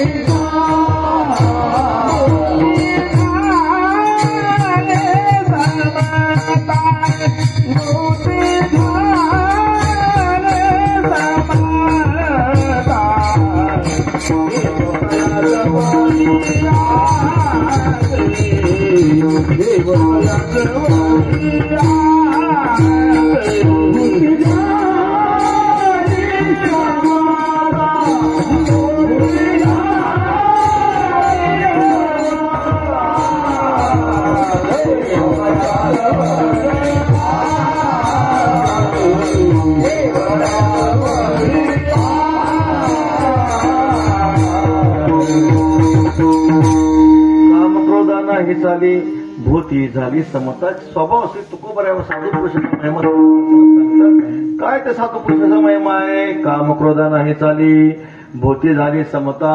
या काम क्रोधाचा परिणाम जगावर आहे, पण साधू पुरुषावर या काम क्रोधाचा कसलाही प्रकारचा परिणाम होत नाही. वितराग भय क्रोधा मनमया मामुपाश्रिता भव ज्ञान तपसा पूता मद्भाव मागता. काम क्रोधाने साधू पुरुषांनी काम क्रोधाचा त्याग केला नाही. हे काम क्रोध साधू पुरुषाला सोडून निघून गेले. त्यांना माहिती आहे आपला पराक्रम जगाजवळ आहे, पण साधू पुरुषावर आपला कसल्याही प्रकारचा पराक्रम चालत नाही. त्या काम क्रोधांना माहिती. आता थोडंसं चिंतन जर केलं, श्री अर्जुनाने श्रीकृष्ण परमात्मा प्रश्न केला, महाराज आता खेन प्रयुक्तोयम पापंचरते पुरुषा अनिच्छन्नपि वार्ष्णे बलादेव निरोजितः. देवा ऐसे कैसे ज्ञानियाची स्थिती भ्रंशे मार्ग सांडून अनारिसे चालत देखो सर्वज्ञही होती उपाय जाणती तेही परधर्मे विभिचरिते कवणे गुणे बीजा आणि भुसा अंगो निवाडून नेणे जैसा नावे देख नाही तैसा बरळे का पा. जे असता संग सांडती त्याची संसर्व करिताना ध्याती वनवासी सेविती जनपदाते. ऐसा एक आग्रह असे ज्ञानोबऱ्या वर्णन करतात. श्री अर्जुनाने देवाला प्रश्न केला, देवा सांगा सर्वज्ञ आहेत ज्ञानी आहेत, पण तेही परधर्माचं आचरण कोणत्या गुणामुळे करतात? श्रीकृष्ण परमात्मा त्याचं उत्तर देताना सांगतात, कामयेश क्रोधयेश रजोगुण समद्भवा महाशनो महापापमा विद्येन मिह वैरिणम. रजोगुणापासून उत्पन्न झालेले एषः कामः एषः कामः एषः क्रोधः महाशनः महापापमः. मोठे खादाड आहेत, मोठे पापी आहेत. किती पापी आहेत? हे ज्ञान निधीचे भुजंग विषय दरीचे वाघ भजन मार्गेचे मांग मारक जे ज्ञानोबऱ्या वर्णन करतात. इतके बलवान आहेत जळे विन बुडविती आगी विन जाळीती न बोलता कवळीती प्राणी येते. ह्यांना हे असे पाण्याशिवाय बुडवतात अग्निशिवाय जाळतात शस्त्रे विन साधिती दोरे विन बांधिती ज्ञानी असली तरी बोधिती पैज घेऊन ये.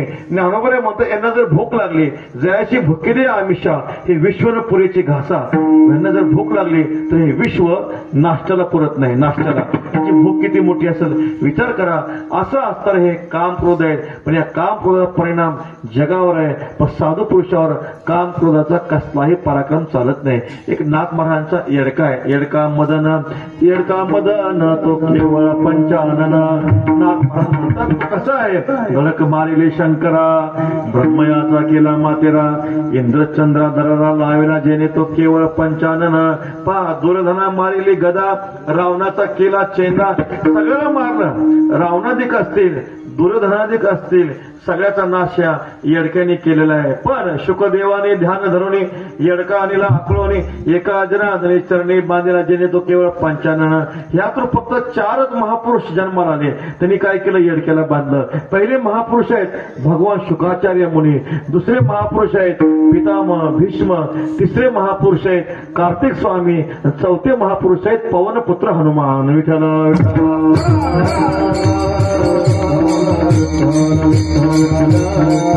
चार महापुरुषाच्या परंपरेमध्ये आमच्या साधू पुरुषांची संतांची परंपरा. नमो ज्ञानेश्वरा निष्कलंका जयाची गीतेची वाचिता टीका ज्ञान होय लोका ते भाविता ग्रंथा. ते सगळे संत परंपरा श्री ज्ञानोबऱ्यापासून श्री निळोबऱ्यापर्यंत कसे जन्मतेने प्रसंगे स्त्री देह शिवणे अंगे ते तुम्ही जन्म आगवे सोहळे की जे ज्ञानोबऱ्या वर्णन करतात. काय या महापुरुषाचा महिमा आहे? तुकोबऱ्याकडे एक स्त्री आली. तुकाराम महाराज म्हणतात जाय व तो माते नगरी सायास आम्ही विष्णुदास तैसे नव. छत्रपती शिवाजी महाराजांकडे कल्याणच्या सुभेदारची सून मावळ्यांनी पकडून आणली. आई त्यावेळेस छत्रपती शिवरायांनी आऊसाहेबाकडून साडी जुगडं देऊन श्रीफळ देऊन बोवणूक केली. काय धर्म असेल महाराज, काय राजा असेल विचार करा. परद्रव्य परनारी याचा धरी विटाळ. काय देशाचा राजा असेल महाराज.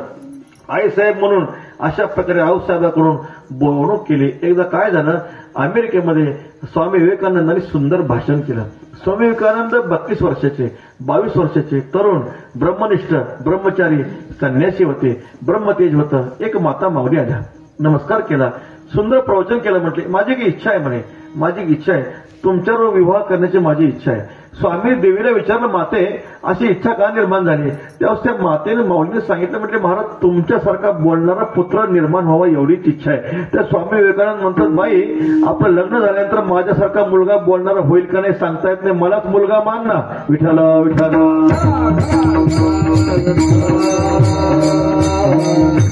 काय तत्वज्ञान आहे महाराज. वारकरी संप्रदायाचं काय तत्वज्ञान असं विचार करा. काम क्रोधा नाही चाली, भोटी झाली समता, यवन अंगावरी थुंकला, प्रसाद देवाने मुक्त केला. नाथ महाराज त्या यवनाला म्हणतात, बाबा मी दिवसातून गोदावरीचं फक्त 3दा स्नान करायचो, तुझ्यामुळे मला 108 वेळा स्नान घडलं गेलं, प्रसाद देवाने मुक्त केला. एक महात्मा होते, स्वामी अखंडानंदांनी एक उदाहरण दिलेले. एक महात्मा होते, गंगेच्या तटाकावर राहत होते. स्नान करावं, नित्यनेम करावा, सहस्त्रनामाचा पाठ करावा, भजन करावं, जप करावं, रात्रंदिवस जप करायचे, भजन करायचे. एकदा गावामध्ये आले एक बांगड्याचं दुकान होतं. दुकानामध्ये गेले, हातामध्ये काठी घेतली आणि बांगड्या फोडू लागले. आता दुकानात त्या बांगड्या फोडल्या तर दुकानदार काय आरती करेल का हो? दुकानदाराने हातामध्ये काठी घेतली त्या साधूला मारायला सुरुवात केली. गावात ते सज्जन लोक आले. दुकानदार थांबवलं, थांबा म्हणे, बाबा हा महात्मा आहे, गंगेच्या तटाकावर राहतो, भजन करतो, आपण त्यांना विचारू, आपण असं का केलं आपण विचारू. त्यावेळेस त्या सज्जनाने त्या साधू पुरुषाला विचारलं, महात्माजींना विचारलं, महात्माजी तुम्ही बांगड्या का फोडल्या? तुम्हाला माहिती आहे बांगड्या फोडल्या तर दुकानदार मारणार आहे, मग बांगड्या का फोडल्या? तेव्हा त्या साधूने इतकं गोड उत्तर दिलं. ते महात्माजी म्हणतात, मला माहिती आहे बांगड्या फोडल्यानंतर दुकानदार मला मारणार आहे, पण बांगड्या फोडल्यानंतर दुकानदाराने मला मारल्यानंतर माझ्या मनामध्ये क्रोध येतो का नाही हे बघण्यासाठी बांगड्या फोडल्या. विठ्ठल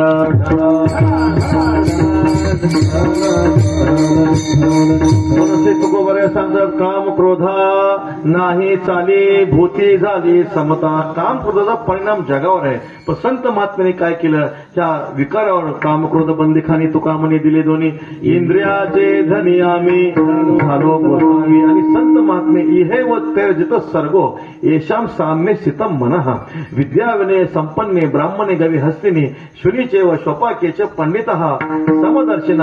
साधू पुरुषाला या जगामध्ये उंच नीच गरीब श्रीमंत असा भेद दिसतच नाही. भूती झाली समता. चांडाळ असो, ब्राह्मण असो, गाय असो, श्वान असो, सगळ्यामध्ये साधू पुरुषाला एका ब्रह्म वस्तूचं दर्शन होत असतं. एक तुकोबऱ्यांच्या चरित्रातलं उदाहरण सांगतो की ते साधू पुरुषांच्या ठिकाणी समत्व आहे, साधू पुरुषांच्या ठिकाणी भेद नाही, माझा तुझा, आपला परका, उंच नीच गरीब श्रीमंत असा भेद नाही. तुकोबऱ्यांना आईसाहेबांनी सांगितलं, म्हटले महाराज आपले मुलं ऊस मागतायत, थोडं ऊस घेऊन या. तुकोबऱ्या म्हणतात, जिजाबाई काही काळजी करू नका, आज दिवसभर पाटलाचं शेत राखतो आणि संध्याकाळी आपल्या मुलांना ऊस घेऊन येतो. तुकोबऱ्या दिवसभर पाटलाचं शेत राखतात आणि मग तो पाटील प्रसन्न होतो, 4-10-20 ऊसाची मोळी घेतो, बांधून तुकोबऱ्यांच्या खांद्यावर ठेवतो. गळ्यामध्ये विणा आहे, हातामध्ये चिपळे आहेत, खांद्यावर ऊसाची मोळी आहे. तुकाराम महाराज देहू गावामध्ये प्रवेश करतात. भजन चालू आहे महाराजांचं, रामकृष्ण हरी रामकृष्ण हरी रामकृष्ण हरी. देहू गावात आल्यानंतर गावातल्या लहान लहान मुलांनी पाहिलं तुकोबऱ्यांच्या खांद्यावर ऊस आहे. आता ऊस दिसल्यावर लहान पोरं शांत बसतील का? लहान पोरं पळत आली, बाबा बाबा मला एक ऊस द्या. हो बा तुला एक ऊस घे. तुकोबऱ्यांनी ऊस काढला, त्या बाळाला दिला. तो पोरगा गेल्यानंतर शेजारच्या पोराने विचारलं, कुठून आणला? बाबाने दिलाय. चला बाबांकडे. दुसरा पोरगा आला, बाबा त्याला दिलाय, मला द्या. हो बा तुला घे. दुसरा तिसरा सारी दिंडीच आली. सगळ्या दिंडीला तुकाराम महाराजांनी ऊस वाटून टाकला, सगळ्या मुलांना ऊस वाटून टाकला. शेवटी एक ऊस शिल्लक राहिला. घरी आले, आईसाहेबांनी विचारलं, महाराज ऊस कुठं आहे? जिजाबाईनं तुकाराम महाराज म्हणतात, जिजाबाई घ्या ऊस घ्या. आता आईसाहेबांचा स्वभाव आपल्याला माहिती आहे, बरे झाले देवा बाईलं कर्कशा. संत कवी महिपती महाराज सांगतात, जिजाबाईंनी त्या ऊसाचा स्पर्श पाठीला केला. ऊसाचा स्पर्श पाठीला केला. पाठीला केल्यावर 3 तुकडे झाले. 3 तुकडे झाल्यानंतर तुकाराम महाराज म्हणतात, जिजाबाई खूप चांगलं झालं. एक महादेवाला, दुसरा भागीरथीला, तिसरा तुला. विठ्ठल. पुढचं उत्तर आहे का? पुढचं उत्तर अत्यंत महत्वाचं आहे. जिजाबाई महाराजांना म्हणतात, महाराज तुम्हाला ऊसाची मोळी सांगितली होती, तुम्ही एकच ऊस घेऊन आले. तुकाराम महाराज जिजाबाईला म्हणतात, जिजाबाई तुझं खूप मोठं भाग्य आहे. हा ऊस का शिल्लक राहिला माहितीये? हा ऊस मागायला कोणी पोरगाच आला नाही म्हणून शिल्लक राहिला, नाही तर हाही देऊन टाकला असता. विठ्ठल विठ्ठल. त्याचं कारण तुकाराम महाराज सांगतात, भूती झाली समता. साधू पुरुषाच्या अंतकरणामध्ये माझा तुझा आपला परका असा भेद कसल्याही प्रकारचा शिल्लक राहत नसतो. मग तुकाराम महाराज म्हणतात, देवतया जवळी असे पाप नासे दर्शने. अशा साधू पुरुषाची सगळ्यात मोठी अनुभूती कोणती असेल तर अभंगाचं 4थं भेदा भेद तुकामणे भेदा भेद तुकामणे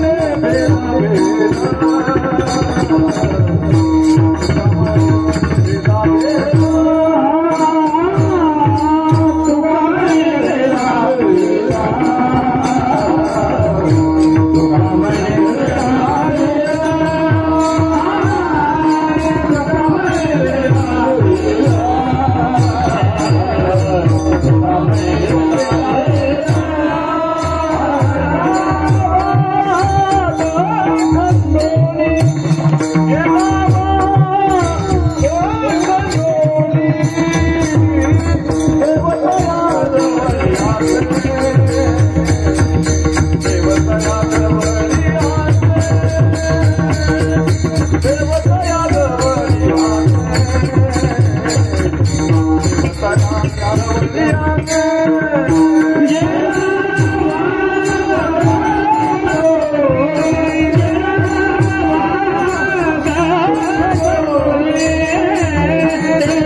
गेला वाद खंडोनी श्री तुकोबाराय सांगतात साधू पुरुषाच्या जीवनामध्ये भेद पण निघून गेला आणि अभेद पण निघून गेला.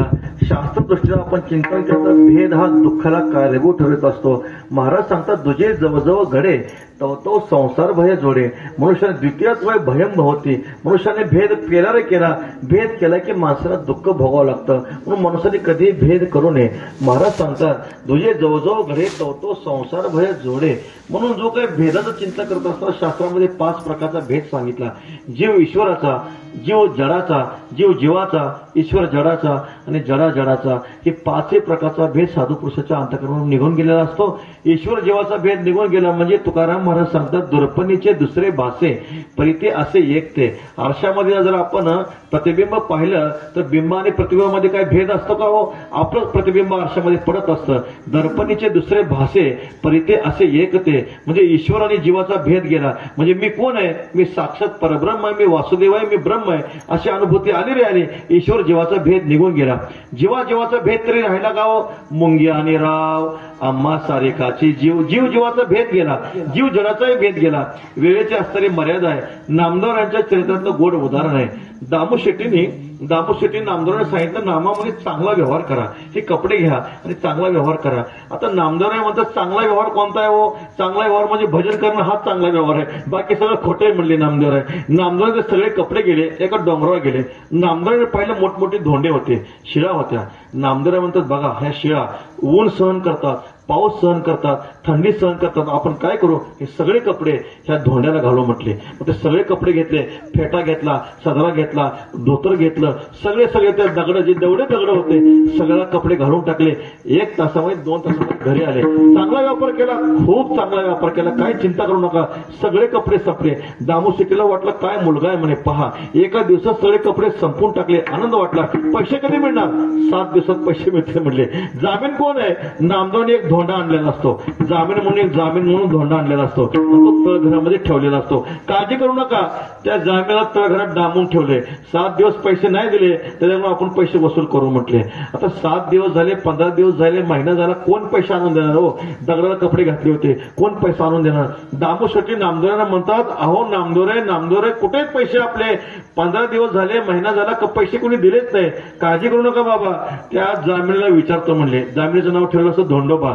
मग तो धोंडोबाच्या तळघरात नामदेवला जातात. धोंडोबा, आम्ही तुम्हाला सांगितलं होतं आमचे वडील पैसे मागतायत, महिना झालाय तुम्ही अजून पैसे दिले नाहीत. नामदेवांना राग आला, तो धोंडा घेतला, जो अंगणात फेकून दिला तो सोन्याचाच झाला. विठ्ठल विठ्ठल. एवढा मोठा धोंडा सोन्याचा झाला. मग ज्या डोंगरावरचा तो धोंडा होता, तो डोंगराचा माळत पळत पळत आला. नामदेवराय, हा धोंडा आमच्या डोंगरावरच आहे, हे सोनं माझं आहे. नामदेवराय म्हणतो, आम्ही कुठं म्हणतोय आमचं आहे, तुमचंच आहे, फक्त एवढं करा त्या कपड्याचे पैसे देऊन टाका, तुमचं सोनं घेऊन जावा. तो डोंगराचा मालक सगळे कपड्याचे पैसे देऊन टाकतो, धोंडा घेऊन जातो, तो परत दगडाचा होतो. विठ्ठला विठ्ठला. पुरुषाच्या अंतःकरणातला जडा जडाचा भेद निघून गेला. ईश्वर जीवाचा गेला, जीव जीवाचा गेला, जीव जडाचा गेला. ईश्वर जडाचा तरी भेद राहतो का? विठ्ठल विस्ताराला जनी सप्ताही पाताळे भरोनी विठ्ठल व्यापक त्रिभुवनी विठ्ठल मुनी मानसे. आणि जीव जडाचा भेद म्हणजे सोने आणि माती. जडा जडाचा भेद सोने आणि माती आम्हा समान हे चित्ते. हा जडा जडाचा भेद सुद्धा साधू पुरुषाच्या अंतःकरणामध्ये निघून गेला. भेद आणि अभेद, भेद आणि अभेद म्हणजे मी देह वृत्ती आणि मी ब्रह्मवृत्ती, ही दोन्ही वृत्ती परमात्मा स्वरूपामध्ये प्रतिबंध करतात. जसं मी देह दुःख देतं, तसं मी ब्रह्म सुद्धा दुःख देत असतं. म्हणून तुकाराम महाराज म्हणतात, तुका म्हणे अहम ब्रह्म आड येऊ नेदी भ्रम. महाराज सांगतात, एक वेळ मी देहवृत्ती बरी, पण मी ब्रह्मवृत्ती माणसाला जास्त दुःख देते. गुरुवरे सांगत असतात, मी देहवृत्ती म्हणजे सुतक आहे, मी देहवृत्ती म्हणजे सुतक आहे, मी ब्रह्म हे सुतकाचं सोहळ आहे. विठ्ठला विठ्ठला.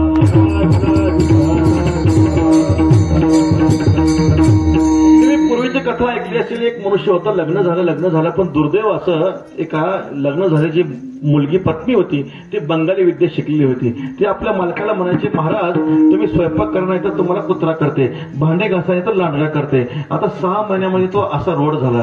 मित्रांनी विचारलं, रामराव काय खाता पिता का नाही? म्हणजे लग्न झाले 6 महिने, काय सांगायचे, पत्नी अशी मिळाली, स्वयंपाक मलाच करायला सांगते, नाही तर कुत्रा करेन, भांडे घासायला तर लांडगा करेन. म्हणून आता काय करणार? त्यावेळेस तो मित्रा म्हणतो, काय काळजी करू नका रामराव, हिच्यापेक्षा जास्त शिकलेली जी मुलगी आहे त्याच्यावर तुमचं लग्न करतो. दुसऱ्या मुलीवर लग्न झालेलं असतं, ती बंगाली विद्या शिकलेली असते. ती बाई काय म्हणते, हे घ्या उडीद, हे घ्या तांदूळ, हे उडीद जर तुम्ही आमच्या अंगावर टाकलं तर मी होईल पांढरे घर, ते होईल काळे घर, काळे घर झाले की दंड घ्यायचा, मारून टाकायचा. हे तांदूळ नंतर माझ्या अंगावर टाकलं की परत मी बाई होईल, आपला संसार चांगला होईल. ठरल्याप्रमाणे तो मनुष्य उडीद घेतो, दोन्ही स्त्रियाच्या अंगावर टाकतो. पहिली पत्नी होते काळे घर, दुसरी पत्नी होते पांढरे घर. हातामध्ये दंड घेतो, काळे घराच्या डोक्यात घालतो, मारून टाकतो. आता मंतरलेला तांदूळ घेतो आणि पांढरे घरावर टाकणार, इतक्यात तो मित्र हात धरतो, म्हणजे वेड्याचं काय म्हटले, पहिली बाई तर तुला कुत्रा करेल म्हणत होती, आता तुला हे डुकरच करेल म्हटले, घे काटे टाक मारून. विठ्ठला विठ्ठला.